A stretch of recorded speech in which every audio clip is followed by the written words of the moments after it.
Porteira aberta, seja bem-vinda, bem-vindo ao podcast do Patrone, espaço para falar do agro com quem entende. Uma aberração. É assim que uma das vozes mais ativas do nosso agro classifica a moratória da soja, acordo firmado há quase 20 anos pelas principais tradings do setor. O documento proíbe a compra dos grãos de propriedades do bioma Amazônia que tenham áreas abertas após 2008, mesmo que de forma legal. O assunto é um dos temas do bate-papo com o Antônio Galvão, que também fala sobre classificação de grãos e calendarização do plantio da oleaginosa, pautas que movimenta há anos. Filho e neto de agricultores, o gaúcho de Sananduva foi presidente de sindicato rural, da AproSoja Mato Grosso, da AproSoja Brasil e também integrou a diretoria de outras entidades do agro, como a Federação da Agricultura e Pecuária de Mato Grosso. Na última disputa para uma vaga no Senado em 2022, conquistou mais de 337 mil votos no estado. Resultado expressivo que mantém vivo o interesse de participar de eleições futuras. Quando pergunto se considera-se polêmico, Galvão nega.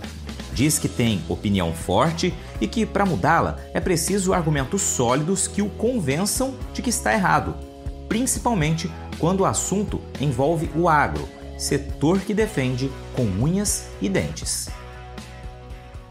Antônio Galvão, que satisfação recebê-lo aqui no podcast. Você é uma das pessoas que estava lá na minha lista. Preciso gravar um dia um bate-papo com esse amigo de longa data, né? E é uma figura tão importante para o nosso agro, tão emblemática, tão presente, né? Como a gente conversou esses dias brincando, poucas pessoas não conhecem quem é o Antônio Galvão, né? Então, seja bem-vindo ao podcast do Patrone. Obrigado por ter aceitado o convite. Como é que você está, meu amigo? Tudo bem? Patrone, eu agradeço muito, com certeza, essa oportunidade da gente vir aqui também fazer esse bate-papo.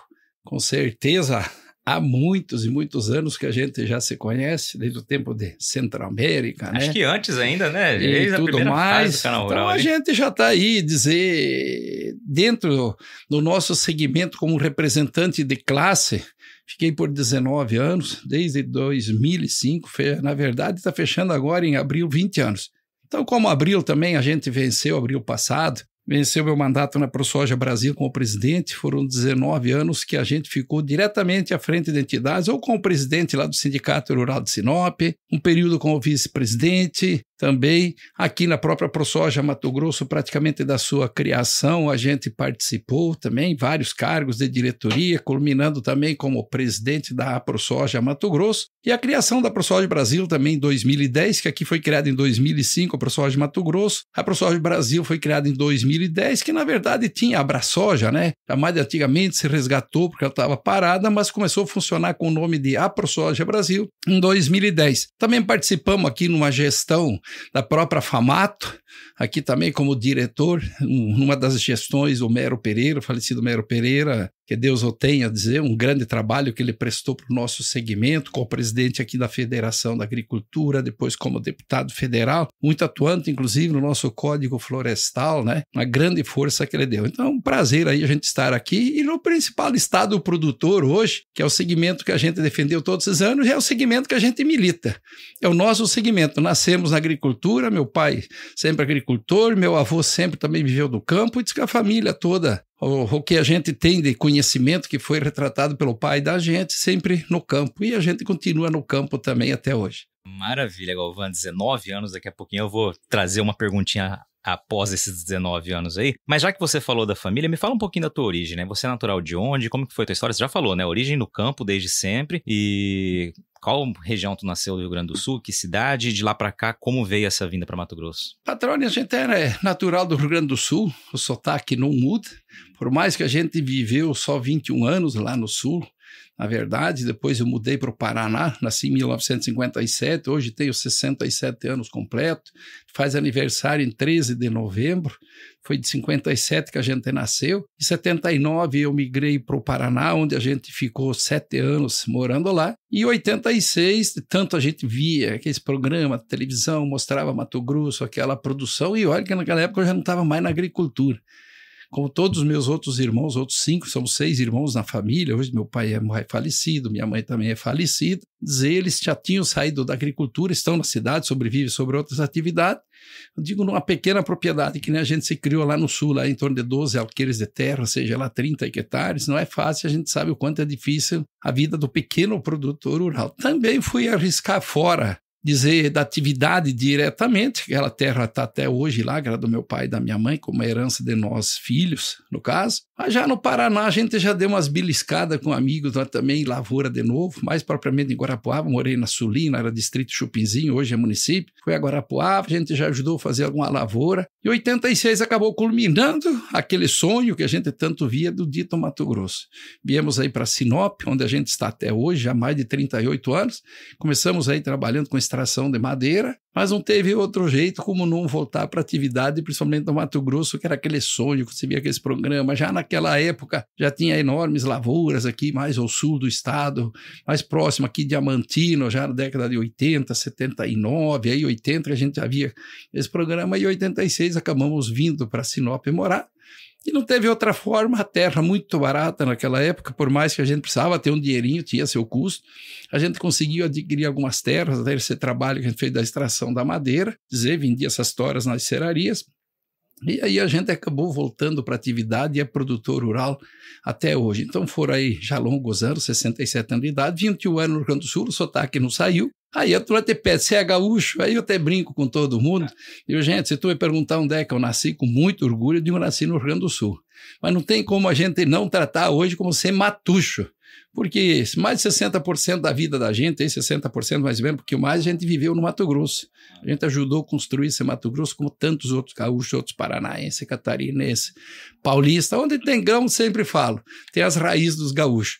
Onde tem pecuária, você pode ter certeza que tem raiz de paulista, tem raiz de mineiro e tem raiz de goiano. Então, natureza, foi, e Mato Grosso foi construído aí por essas pessoas, muito trabalho, a gente sabe, e é um Mato Grosso que está todo mundo vê, com destaque hoje não só nacional, mas internacional hoje.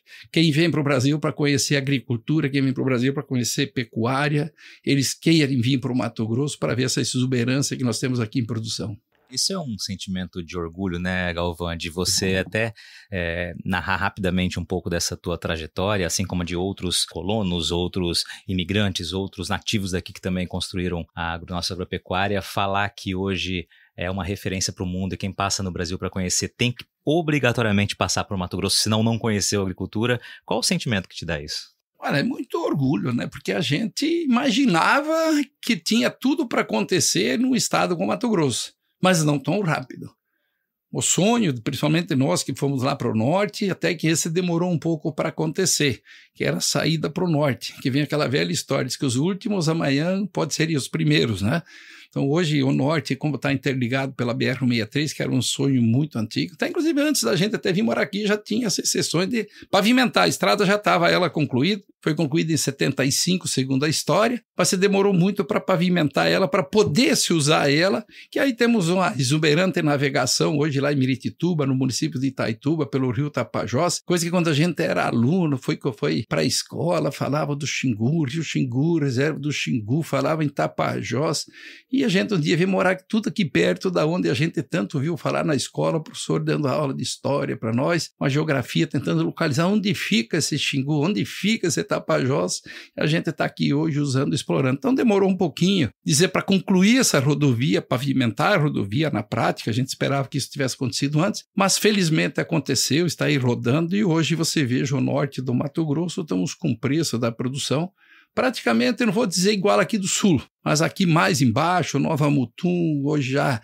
o próprio Sapezal, o próprio Campo Novo, que tinha preços melhores que o nosso, porque já tinha uma saída pelo Rio Madeira, lá em Porto Velho, nós estamos equiparados em valores, ou até melhor, por essa saída. Então, Mato Grosso, a gente imaginava um crescimento, não tem dúvida nenhuma, mas dizer de hoje está aí acima de 12 milhões e meio, quase 12 milhões e 700 mil hectares de área de plantio de soja, e o principal disso tudo com a safra de milho em cima e depois outra de algodão, já utilizando quase, eu acho que 80% com essa área, 70%, 80%, dizer com uma segunda cultura, que são duas safras, dizer num período chuvoso, sem contar no meio que a gente tem os pulses aí no meio, que vem feijões, vários tipos de feijão, o gergelim hoje uma realidade aí hoje já muito abrangente, iniciado lá mais na região leste, naquela região lá no município de Canarana, hoje esparramou para o estado inteiro, girassol, e mais na região aí de Campo Novo do Parecis, enfim, feijões em todo o estado. O algodão também chegando aí no 1,5 milhão de hectares, praticamente quase tudo de segunda safra. Milho chegando aí 6.600.000 hectares, segundo os dados do IMEA. Você vê, a gente imaginava que Mato Grosso crescesse bem, mas rapidamente dessa forma. E olha que tivemos umas crises feias no meio, né? Em 95 tivemos uma crise grande. 2005, então acredito que seja a maior crise, foi onde surgiu a ProSoja, foi onde a gente acabou assumindo um posto de presidente no Sindicato Rural de Sinop, porque eu acredito que não teve, as crises anteriores foram pesadas, de 85 foi pesada, 95 foi pesada, mas essa de 2005, a gente sabe o quanto custou de suor, o quanto travou o Estado, que realmente aí foram 2 anos que houve redução de áreas de plantio, depois, graças a Deus, engrenou. E hoje, infelizmente, também não se vive bons momentos, mas não dá para dizer que sejam momentos tão ruins como foram aqueles. Senão, com certeza, Mato Grosso seria ainda mais abrangente essas áreas de plantio, não tivesse acontecido essas anomalias no meio do caminho. Mas isso é normal dentro do processo, temos que tratar como normal, na verdade, não é normal, mas planos de governo, todos eles, tanto os de 85, tanto de 95, como foi 2005, todos planos malucos de governo, um imagina isso, outro imagina aquilo, e respinga onde? Primeiramente que respinga é no nosso segmento, no nosso setor.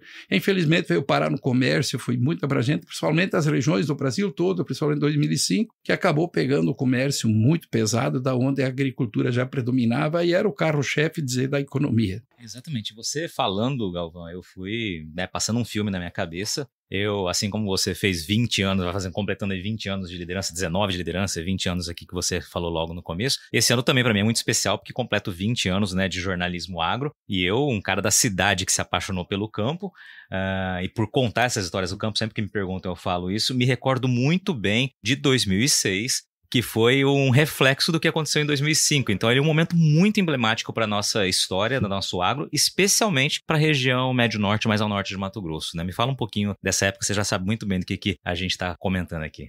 2005 foi onde a gente acabou assumindo o Sindicato Rural, foi criada a ProSoja, já a gente visualizava já em 2004, lembro que a primeira vez que eu vim aqui na FAMATO, participei numa reunião que a gente já participava no Sindicato de Sinop, onde o presidente pediu para representar numa reunião. Foi aonde o Glauber expôs a situação do que já estava acontecendo e prestes a acontecer logo na frente numa reunião aqui na FAMATO. Lembro como fosse hoje, ele tinha a revenda, já estava com problema de recebimento. Aí em 2005 o que se previa aconteceu.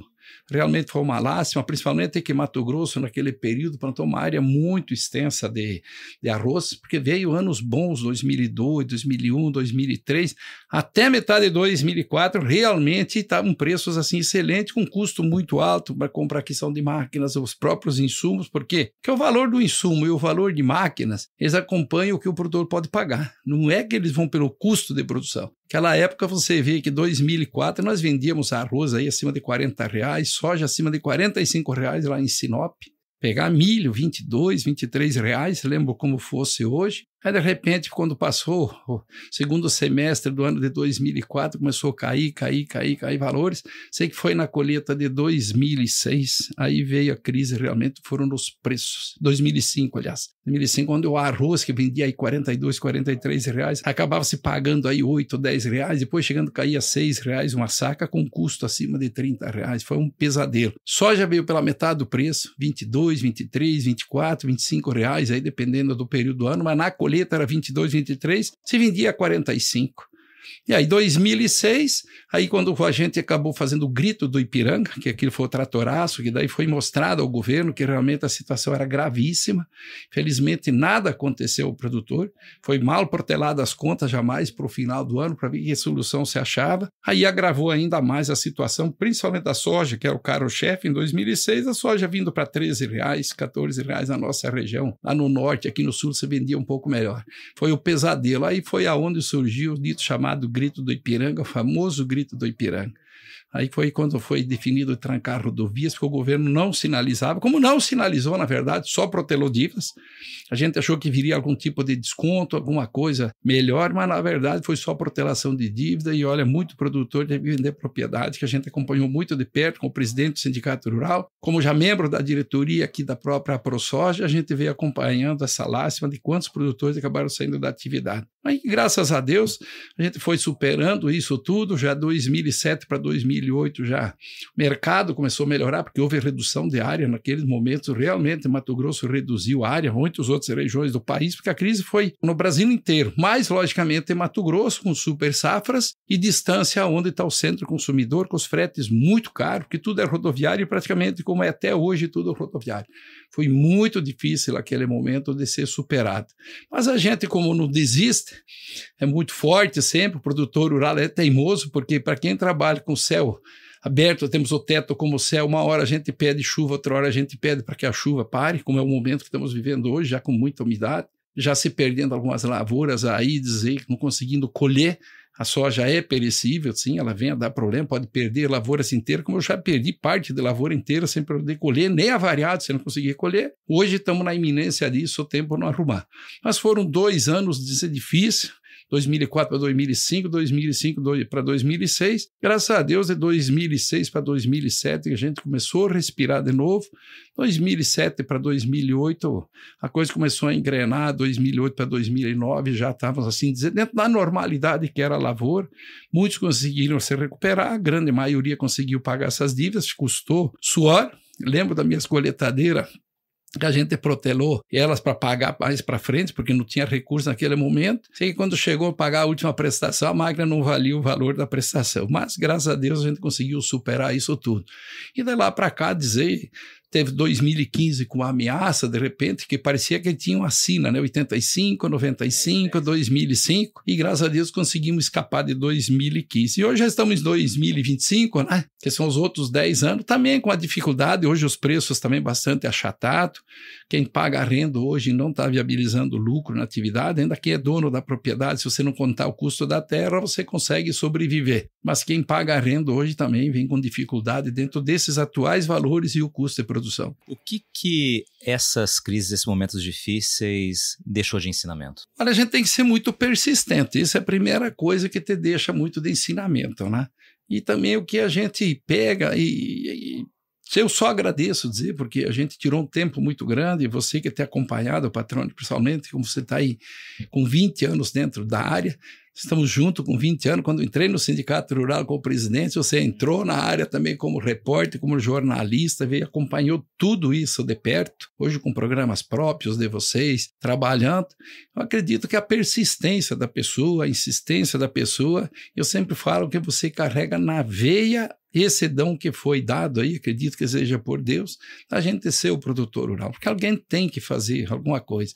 Então, o conhecimento que deixou foi nessa persistência, e também eu falo para todo mundo, não há dinheiro que pague, poderia ter cuidado melhor minhas coisas, ter ficado lá, poderia ter ganhado um pouco mais de dinheiro, mas não tem dinheiro que pague a experiência que a gente adquiriu aí nesses 19 anos à frente da entidade, as amizades que a gente conquistou, a admiração de muitas pessoas que a gente tem e também por outras pessoas que tem pela gente, que cansamos de andar nesse Brasil lá fora, dentro do aeroporto, o pessoal vinha te dar parabéns pelo trabalho que fez, então não sabe nem quem que era, da onde que era, mas com certeza era o produtor rural que tem acompanhado esse trabalho que a gente fez, como a gente usa dizer na gíria, lá do sul, muitas peleias para poder justamente salvar o que garante a nossa vida, que é a produção de alimentos, sem dúvida nenhuma. E continuamos enfrentando aí ainda isso tudo hoje, continua essa briga toda aí, mas dizer que conseguimos superar muita coisa, e se Deus quiser vamos continuar superando sim, porque o cidadão com a barriga vazia, o cara com fome, com certeza ele faz besteira,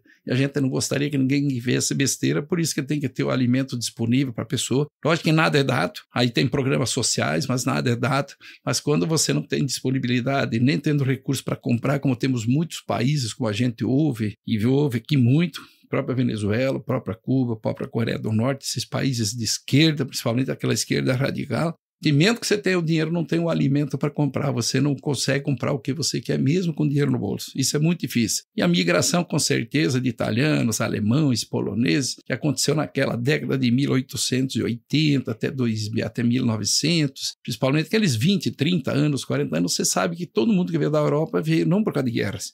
Vieram por conta de fome, que não tinha alimento, não conseguiam produzir, não sabiam produzir, as terras não eram favoráveis para isso. E hoje a gente sabe que a tecnologia que eles estão empregando lá, conseguiram desenvolver, está se produzindo relativamente bem, mas vieram atrás de segurança alimentar. E o que a gente faz no campo é a produção para garantir a segurança alimentar de todos. Porque não adianta, às vezes, ter um recurso no bolso, mas você vai no supermercado, cadê o arroz, cadê o feijão, cadê isso ou cadê aquilo, a carne?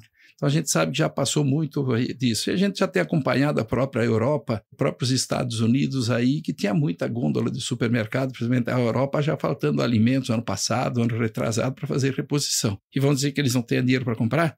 Então quem tem que se cuidar muito é garantir a segurança alimentar. Acredito que é o principal item do ser humano para a gente poder continuar vivendo, sobrevivendo, enfim. Você sabe que Mato Grosso é referência no circuito de feiras voltadas para o agro, né? Afinal, acontece aqui uma das principais do setor no país, um símbolo da força do campo. É a Farm Show Mato Grosso, que em 2025 reúne mais de 450 marcas e representantes de 60 países. É o lugar certo para você encontrar o que há de melhor no agronegócio. Vitrines tecnológicas, palestras técnicas, máquinas e veículos de última geração, claro, oportunidades de negócios e muito mais. Veja de perto a força das pessoas que fazem o agro do futuro acontecer agora. Então, já anote e se prepare. De 18 a 21 de março, no Parque de Exposições de Primavera do Leste. Farm Show Mato Grosso, a força do agro em um só lugar. Realização, Sindicato Rural de Primavera do Leste. Maravilha, Galvão. Só para quem está nos ouvindo aqui, vou trazer alguns pontos que o Galvão comentou para a gente deixar na mesma página, todo mundo está ouvindo. Grito do Ipiranga, então, aquele movimento, o Galvão explicou muito bem. Tem esse nome porque foi o início, né, desse grito e faz alusão ao grito do Ipiranga, né, da independência. Foi Ipiranga do Norte. No Brasil foi em Ipiranga do Norte, né? E se espalhou pelo país. Eu me recordo muito dessa época, a gente lá em Mato Grosso do Sul, quando morava lá, acompanhando também região de Dourados, de São Gabriel do Oeste, né? Todo mundo também acompanhando esse mesmo movimento, colocando as máquinas nas beiras das estradas e aí mostrando o momento difícil que o setor vivenciava. Aí mais adiante você falou da segurança alimentar, né? Arrematando todo esse... Primeiramente o Grito Ipiranga teve o tratoraço em 2005, quando a gente foi a Brasília, Exatamente. O Brasil inteiro com mais de 5.000 máquinas. Isso aconteceu em 2005, em junho de 2005.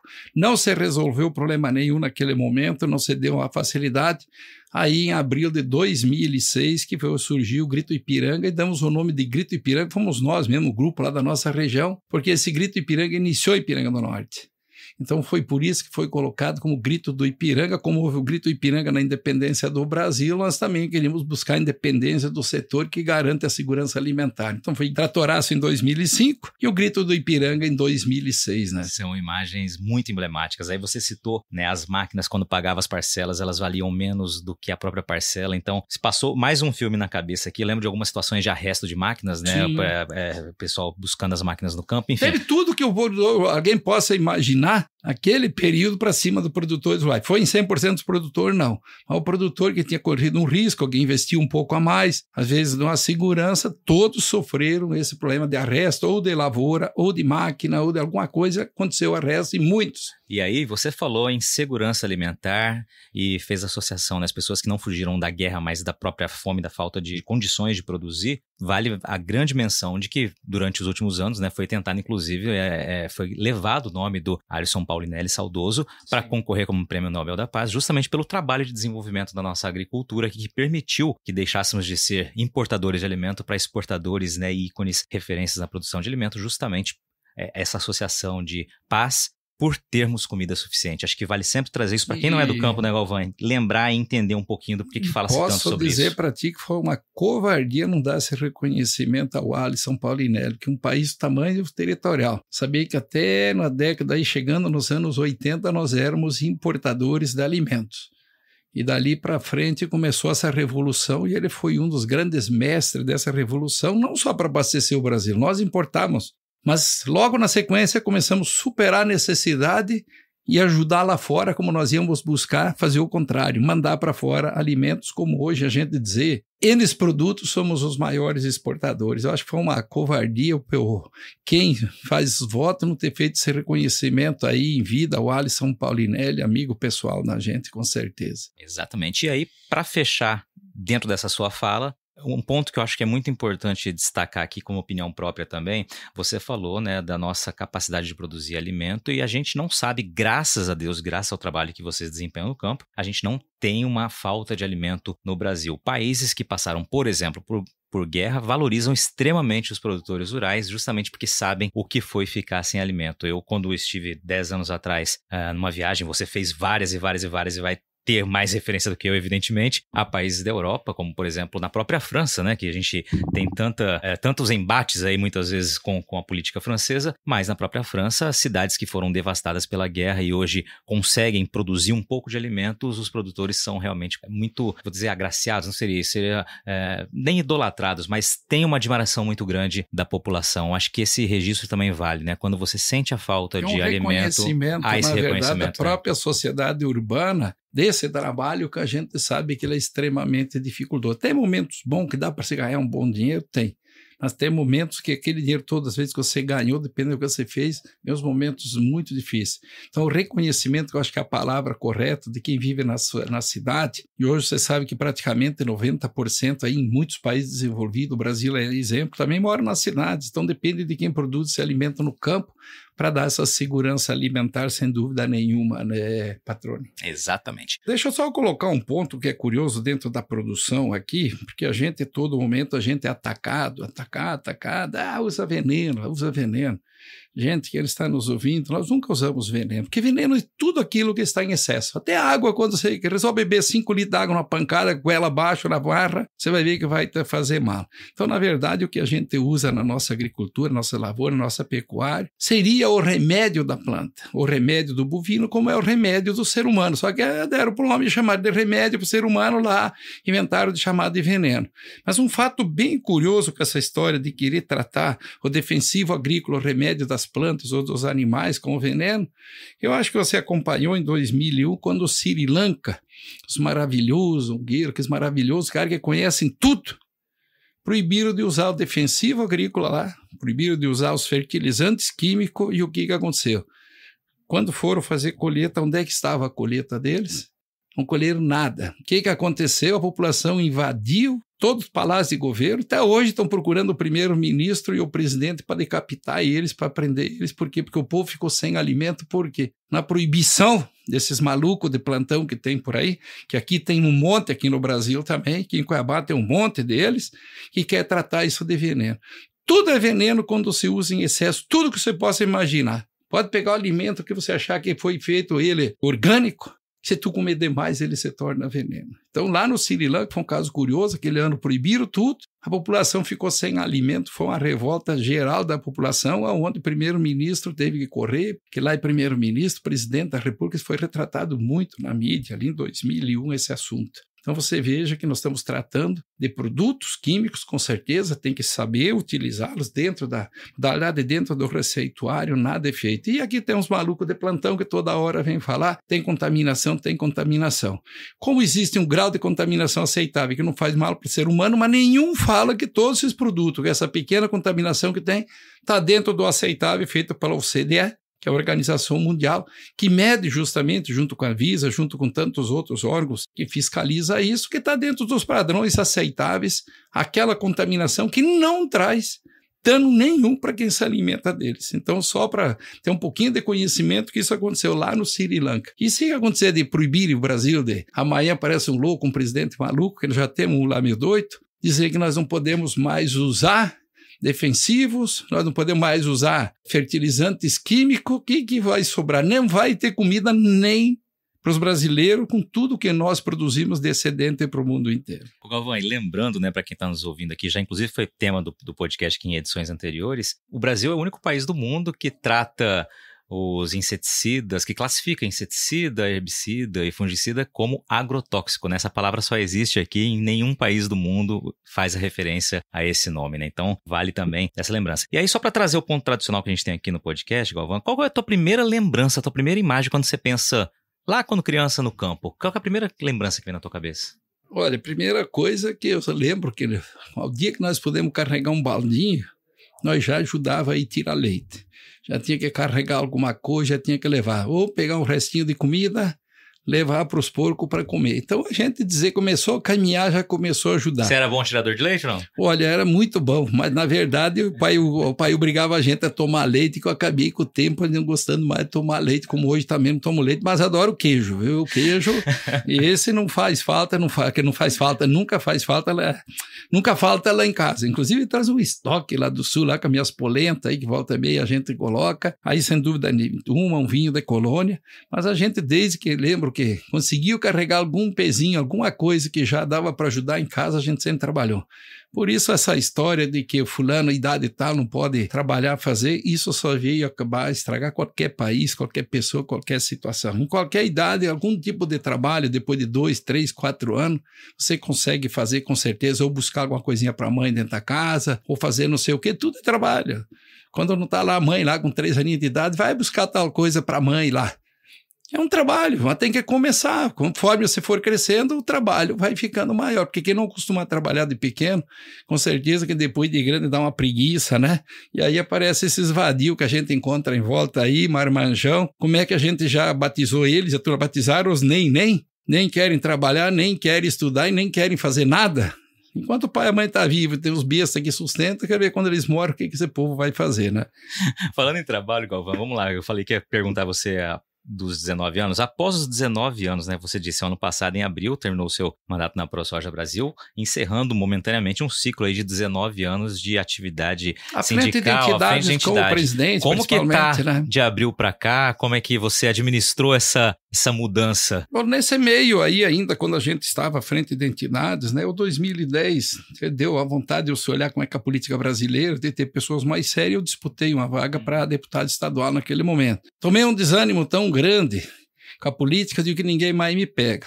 Mas infelizmente ou felizmente, eu não sei, nessa andada da gente dentro da entidade, conhecimento, aí você começou a conhecer mais nossos deputados estaduais, nossos deputados federais, nossos senadores, governadores, interagir, a gente viu que ficar aqui fora reclamando do mal político e não fazer nada, não adianta, resolve nada. As pessoas de bem têm que se envolverem na política, sem dúvida nenhuma. E como aconteceu em 2022, acabei disputando o Senado.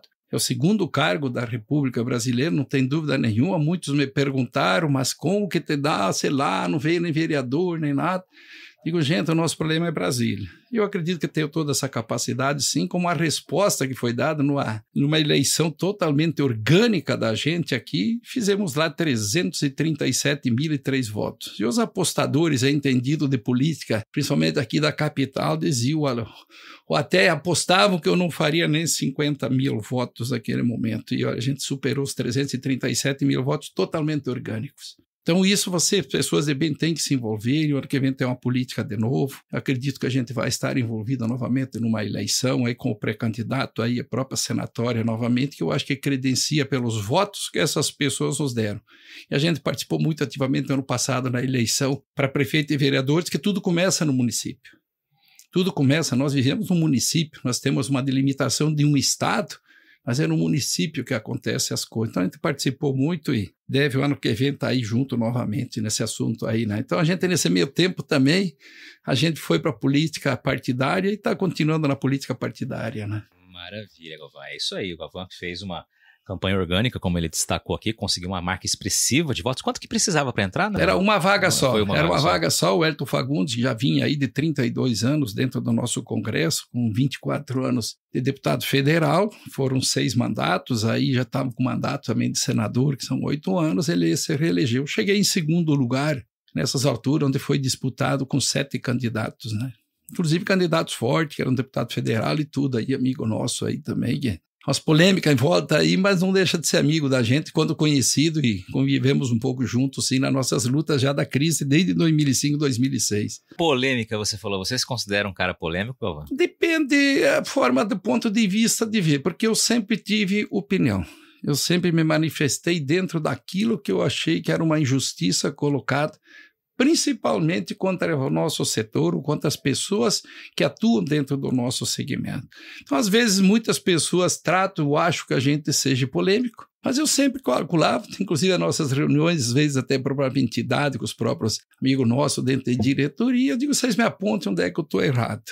Então, eu não me considero, sim, polêmico por esse fato. Agora, as pessoas fora tem alguns que consideram a gente polêmico, porque quando você abraça uma situação e vê que aquela situação está prejudicando alguém, que está lá batalhando, lutando, e a gente pegou um cargo com esse objetivo, porque eu não concordo ninguém assumir uma entidade, principalmente com o presidente, e não fazer daquele cargo que te deram a função ao qual essa entidade foi criada, ou seja, defender de unhas e dentes, o que for preciso. Então, eu acredito que a gente sempre fez essa defesa muito intransigente do produtor rural, do modo geral, e principalmente aí quando a gente veio para a ProSoja, que é mais específico, com soja e milho, mas nunca deixamos de participar também em defesa do pecuarista, enfim, ou de qualquer outra atividade que venha do campo, que tudo que é produzido no campo é por uma necessidade do ser humano. E como o ser humano, a grande maioria está nos centros urbanos, se nós parar lá, com certeza, para quê? Eu, pessoalmente, não me considero, mas eu sei que tem muitas pessoas aí que consideram a gente por a gente ser muito firme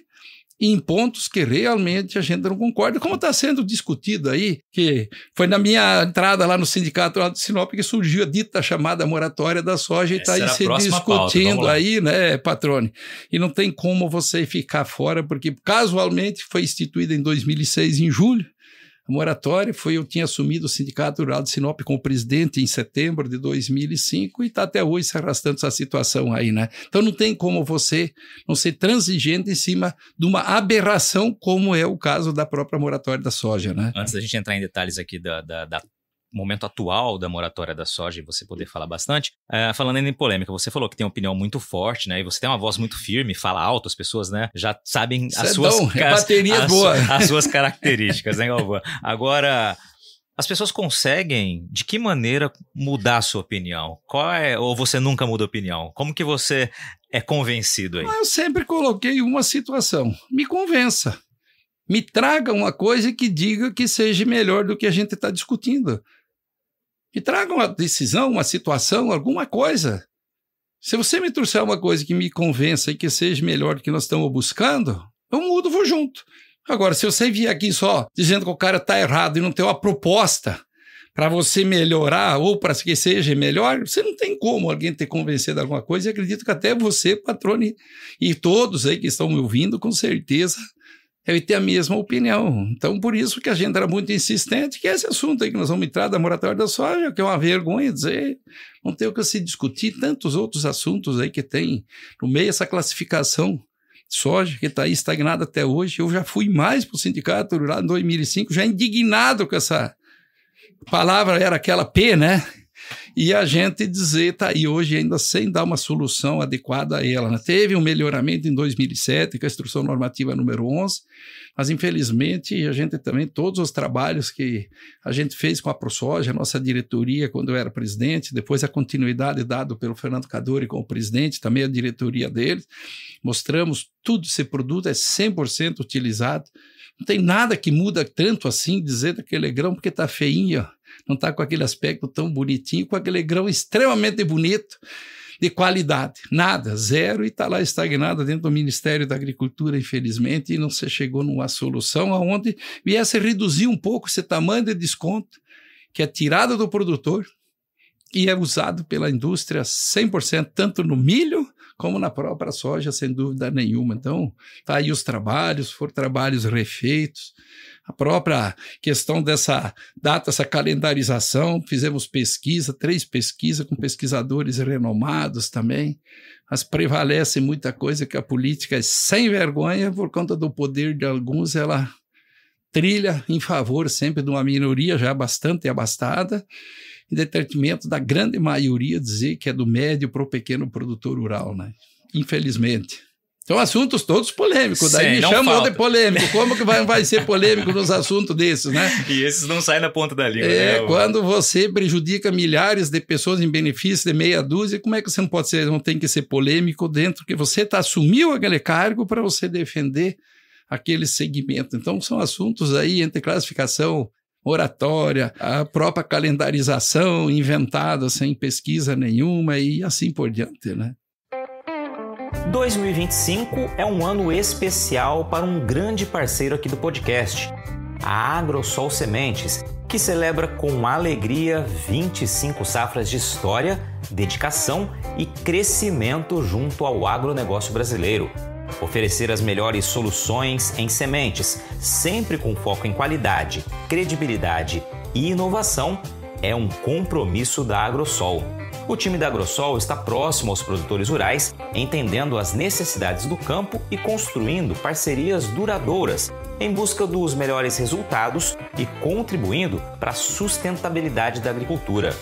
Colaboradores e parceiros da Agrosol estão empenhados em trazer ao mercado as cultivares mais produtivas, sementes prontas com tratamentos industriais que geram comodidade e segurança ao produtor.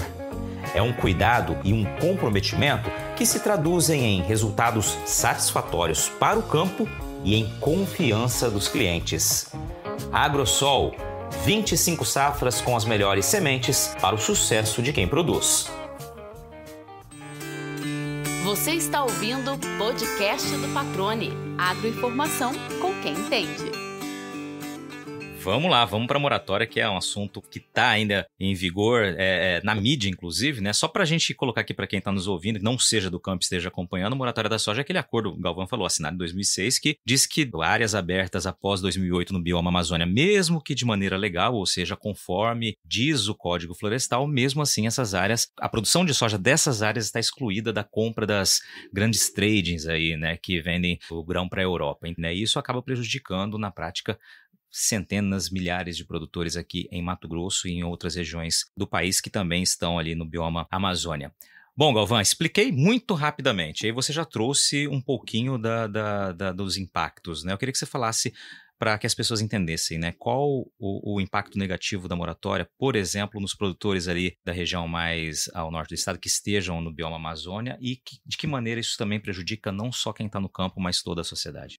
Na verdade, a moratória surgiu realmente em 2006. Em julho de 2006, quando ela nasceu, surgiu e ela acabou virando 2008 devido à aprovação do Código Florestal em maio de 2012, aí retrocedeu com 5 anos nas aberturas aí de 2008, que é onde se fez um marco de quem abriu dali para cá e de lá para trás. Aí simplesmente transformaram aí praticamente 2 anos, adotaram 2008, mas ela surgiu em julho de 2006, realmente são 18 anos e meio que ela está perpetuando. E essa adaptação a 2008 foi em 2012, na aprovação do Código Florestal, quando ele foi aprovado. A questão da moratória foi uma briga que a gente começou ela lá para o Sindicato de Sinop.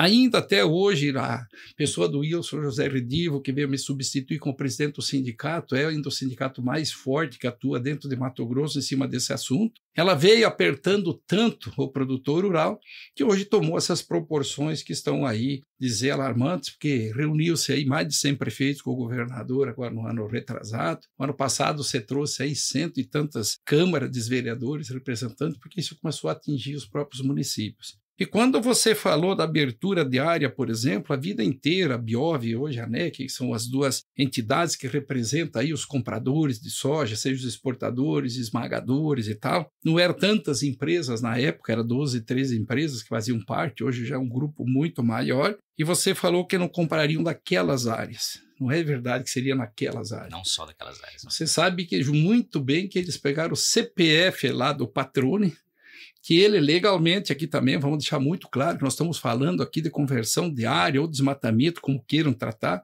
Na verdade, uma conversão de área que está lá, ou com uma floresta ou com um cerrado, foi transformada para você fazer produção agrícola dela. Pegaram simplesmente o CPF daquele produtor ou o CNPJ, se era empresa, e de você nós não ter comprado mais nada. Não era daquela área. Tem gente lá que já tinha 3, 4, 5 mil hectares abertos, exerceu o direito numa outra área de 100, 200 hectares, bloquearam o CPF daquela família, não compravam mais nada. Não seria única exclusivamente como a lei determina hoje, se você fazer uma abertura irregular ou ilegal, vamos tratar, sem a dita autorização, ele te bloqueia aquele espaço, e não a tua propriedade toda que já estava trabalhando legalmente. Não, eles foram ao contrário, foram ao extremo. E outra coisa, não era só do que você produzisse no Mato Grosso, também isso aconteceu aqui. Se tivesse no Pará produzindo, tivesse em Rondônia, em outro estado, estava bloqueado o teu CPF, independente de onde você fazia a produção. E a gente sabia que uma hora nisso ia culminar tanto, por quê? Que 20 anos atrás, aonde que estava abertas as áreas? Era mais o eixo da 163, vamos usar, por exemplo, o norte, aonde já vem as áreas de floresta, que sempre foi mais polêmico, aquele paralelo 13, sempre foi um problema, não sei por que 13 traz problema para todo lado. Mas você lembra muito bem, aí tu tem o paralelo 13, que passa ali por Lucas do Rio Verde, mais ou menos, a indústria não vai lá para Sorriso, para Sinop, porque o paralelo 13 divide área de floresta com área de cerrado, e eu sei que o 13 sempre foi polêmico e continua sendo polêmico também, né, Patrone? Então você veja que a aberração chegou nesse ponto. Só que as áreas foram expandindo, foram, vamos dizer, para as periferias da BR-163 hoje, ou seja, os municípios mais distantes. Como você pega exemplo aqui hoje, Feliz Natal, é um problema gravíssimo. União do Sul, Marcelândia, que estão hoje convertendo áreas lá em cima. E vamos aqui falando mais uma vez, deixar claro, em áreas onde sejam autorizadas pelos órgãos ambientais, SEMA, o IBAMA, enfim, estão ainda bloqueando. E como você falou, já são milhares de produtores. E não é só em Mato Grosso, é que Mato Grosso deu uma abrangência maior, porque é o maior estado produtor. É Rondônia, é o Pará e tudo. E isso também se estendeu para o Cerrado. O movimento começou a pesar, inclusive foi feita uma carta de palmas, antes mesmo do assumir da ProSoja Mato Grosso, a ProSoja Brasil com o presidente aqui, aonde já estavam começando a colocar nos contratos lá também das aberturas de áreas no Cerrado, dizendo Mato Piba, que ali Tocantins, Maranhão, Piauí e Bahia. Então você veja que eles estavam, e já com conversa, inclusive, que a gente já ouvia nos bastidores, e até nos Campos Gerais. Queriam pegar, porque o Campo Geral, onde tem muito no sul do Brasil, tem aí algumas regiões do Paraná, só que essas regiões aqui, principalmente Paraná, Santa Catarina, que tem Campos Gerais, hoje toda ela já vem plantando há muitos anos. Mas o sul do Brasil tem uma extensa área ainda na região de fronteira, que são campos nativos, que ainda se cria o gado naquela forma, que é possível de fazer lavoura. Querendo também colocar por ser um campo geral. Então se via que realmente não tinha nada de ambiental. O assunto tudo é econômico. A única pena disso tudo agora se culminou, fez essas reuniões tudo, está se ajudando muito, entrou a Comissão da Agricultura aí também, através da própria Coronel Fernanda, mas começou a se desvirtuar um pouco essa conversa dentro dos bastidores e tal, e começou a se falar impacto de um projeto piloto lá no Feliz Natal. Não existe, nós não aceitamos de forma nenhuma, como conversando com a ProSoja, não estou aqui falando pela ProSoja Mato Grosso, fui presidente, tenho amizade com todo mundo, mas ouvindo dos próprios diretores que não se discute pacto, não se discute plano piloto nenhum e município nenhum para conversar de moratória da soja, que nós estamos falando de agricultores que estão em situação legal, com autorização legal. Aí trouxeram a história de áreas irregulares por meio, a gente ouve aí na mídia, se conversando, se escutando. Nós não estamos misturando e não queremos misturar assunto. Olha, irregular você tem que tratar com o SEMA, tem que tratar com o IBAMA, tem que tratar com o governo, tem que tratar de toda forma. Agora, a área legal, como nós estamos discutindo a moratória da soja, como diretores da ProSoja me afirmaram que não discute pacto sem acabar com a moratória da soja, como já foi criada uma lei aqui pelo Estado. Infelizmente, o nosso governador criou uma polêmica, porque ele falou na mídia, inclusive falou no canal rural, que ele sancionaria a lei sem nenhum veto. Acabou proporcionando 2 vetos e depois criou um artigo ainda que veio a polêmica toda. E aí virou-se impasse, ia derrubar, fizeram um acordo, vamos esperar o governo. Aí os malandros de plantão, como sempre foram malandros, que para você poder entrar no STF, estão usando partidos políticos, como usaram aqui no PT, aqui usaram o PSB, no Mato Grosso na calendarização, lá em Brasília usaram o PSB, aqui usaram o PT, para querer derrubar aquela calendarização que foi derrubada, que o Ministério, a ministra Tereza Cristina, aceitou as pesquisas dos 3 anos que foram feitas e fez a mudança da data de plantio naquele assunto aí, usando o PT agora com o Madim, com promessa de julgamento, que ele está impedido hoje de se praticar, que seria o que dentro da lei aí proposta pelo deputado Catani, nessas alturas, que você tirasse os incentivos das empresas. Eu falei para o deputado Catani, foi muito abrangente, foi muito, como é que diz a lei, eu acho que foi muito branda. Só tirar os incentivos. Elas têm que serem autuadas e repetitivas e dobrando, inclusive para cada contrato que eles façam, que traga essas cláusulas, impedindo de uma coisa, um cara que está legal, um cara sério dentro do trabalho, de fazer negócio. E sempre com aquela história do europeu, porque o europeu não quer, o europeu não. Nunca trouxeram um documento, uma discussão, e eu nunca ouvi uma discussão da Europa, a não ser mais recentemente agora da União Europeia, sobre esse assunto.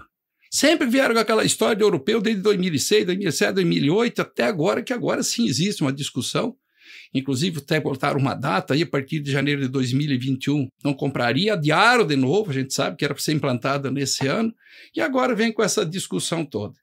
Aí deu essa polêmica nesse veto do governador, o governador prometeu que dentro desse assunto ele vai resolver, vai aguardar essa decisão do Supremo, parece que está marcado para o dia 22 agora de fevereiro, né?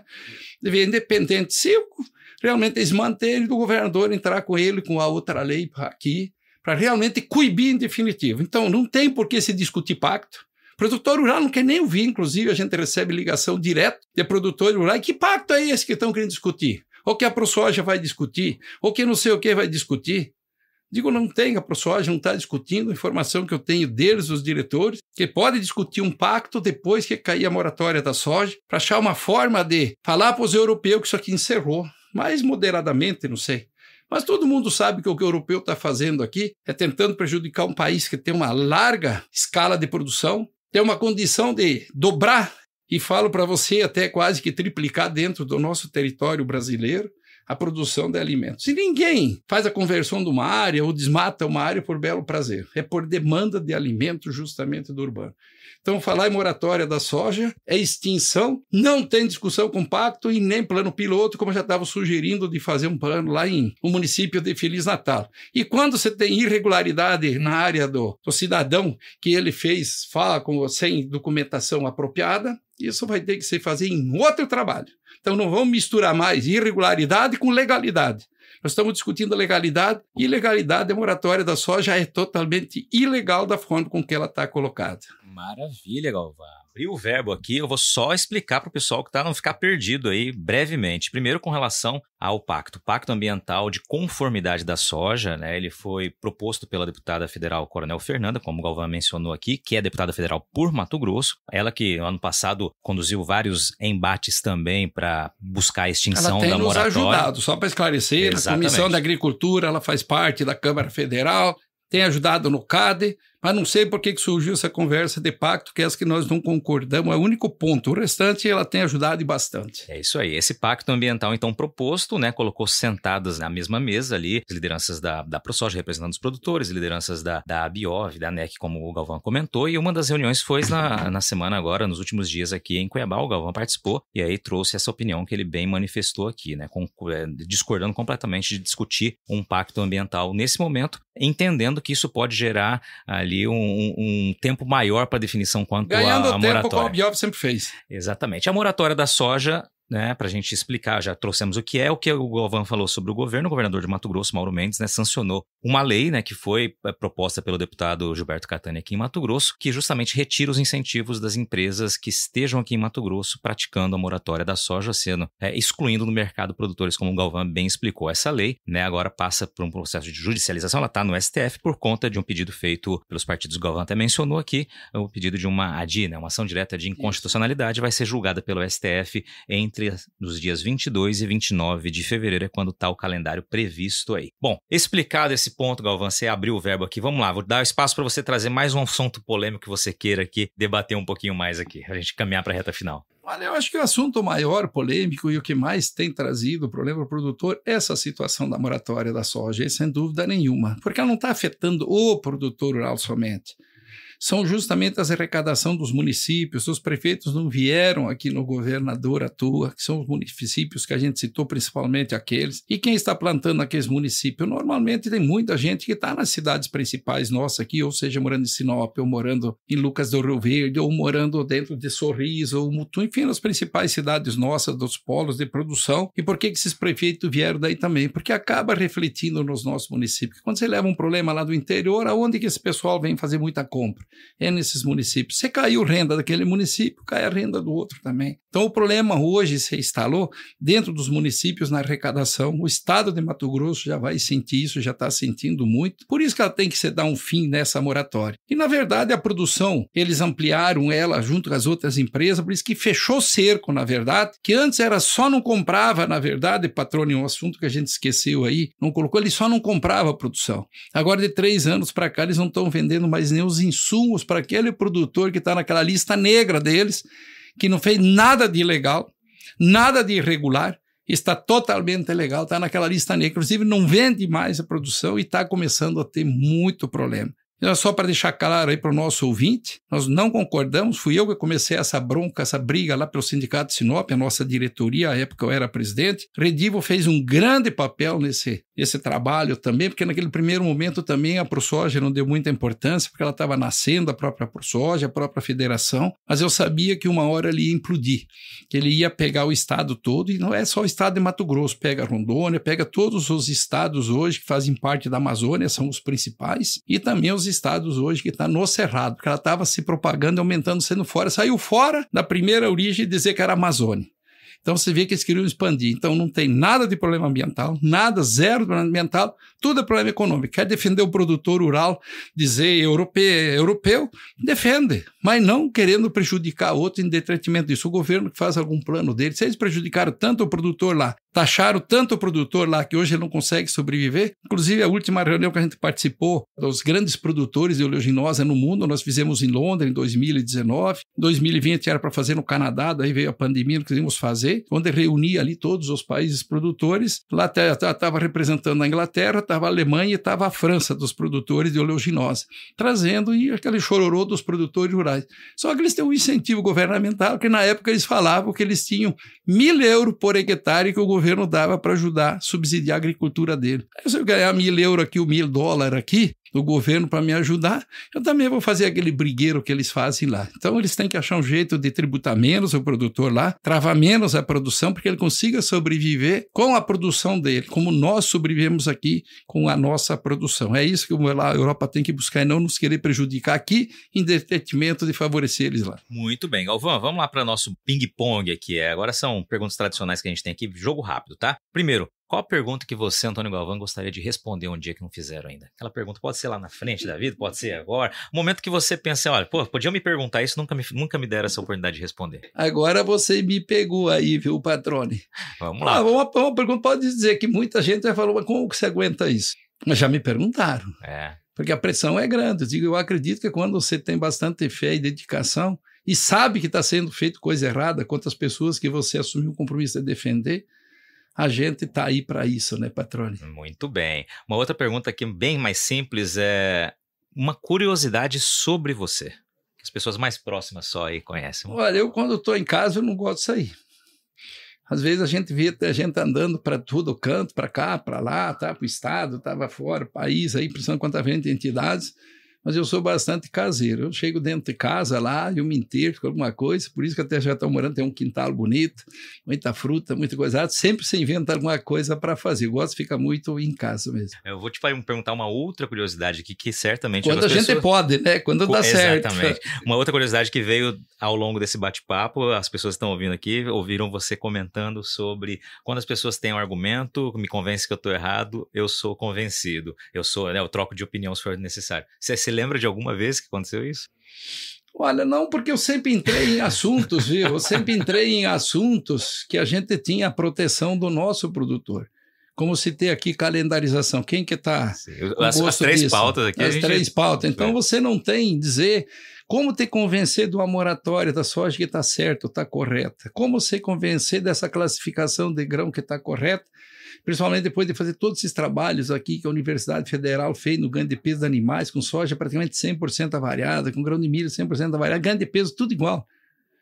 Então não tem como o cara te ganhar num argumento quando você tem, inclusive, a ciência junto, porque a ciência é muito importante, que nós acabamos não citando, não falando, mas a área da pesquisa que fez Mato Grosso desse jeito. E com certeza nessa pesquisa tá aquele cara de diploma lá no meio, tá, mas tem que ter os caboclos aqui do campo que acredita e vai lá, uns dá certo, outros não dá certo, e você vai adaptando. Por isso que eu falo, a ciência acaba de se instalar quando o produtor aceita ela aqui no campo, que ela deu certo.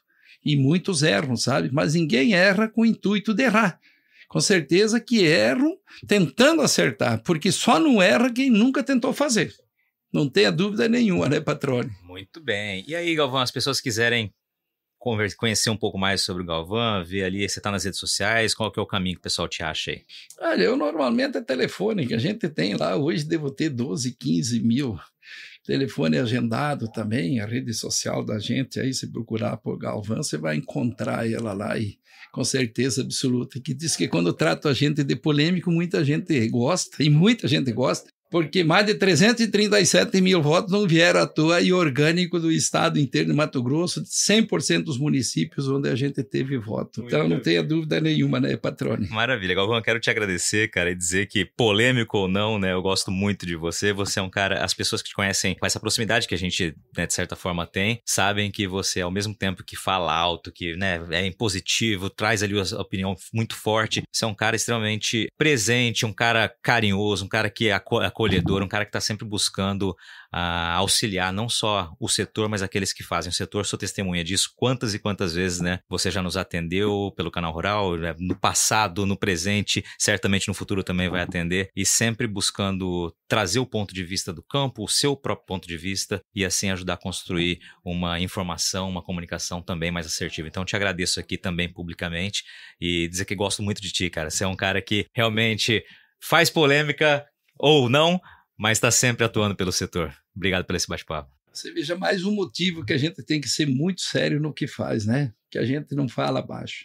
A gente fala alto, então você não pode fazer nada de errado, porque se a gente que tem esse dom da voz muito forte e relativamente alta, você não pode fazer nada de errado, porque senão você vai acabar se entregando. Então a gente procura trabalhar assim, Patrone, como você falou, sempre dentro do melhor possível e dar sempre o melhor possível da gente, dentro da nossa responsabilidade própria e também da responsabilidade dos outros que a gente assumiu por eles nesses 19 anos à frente de entidades, com certeza. E vamos estar sempre juntos, defendendo o produtor rural, defendendo todo o setor, eu penso, da economia, principalmente que a gente está envolvido em política, porque o pequeno sempre teve problema maior que o médio. E o médio sempre teve um problema maior. Mas não é por isso que também você tem que dar as coisas tudo de mão beijada. Tem que ensinar a ganhar o pão, isso está na Bíblia e não tem o que se discutir, né? Agora tem que dar aquela oportunidade melhor para as pessoas. E agradeço a oportunidade, com certeza. É recíproco as palavras aí que você falou para mim e para você também. Que desses anos todos que a gente se conhece, você vem militando dentro da área, dizendo a nossa atividade agropecuária como jornalista e um exemplo de jornalista também no teu perfil, tudo. Não tenho dúvida nenhuma disso. Sempre muito sério no que você faz, com certeza. E junto com a certeza com o nosso Pedro Silvestre, né, também? Exatamente. Amigo nosso. Que já foi entrevistado aqui também no podcast, já tem a história dele aqui. Então, o Pedro também é outra pessoa fantástica, a gente aprendeu a admirar dentro do Canal Rural, dentro dos teus podcasts, dentro em todo lado onde a gente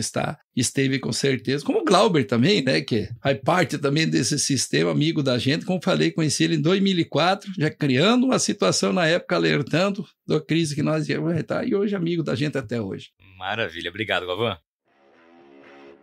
E aí, gostou do bate-papo? Então dá aquela força e compartilha essa entrevista com os seus contatos. E olha, aproveita para mandar aquele feedback dizendo o que você está achando do podcast do Patrone.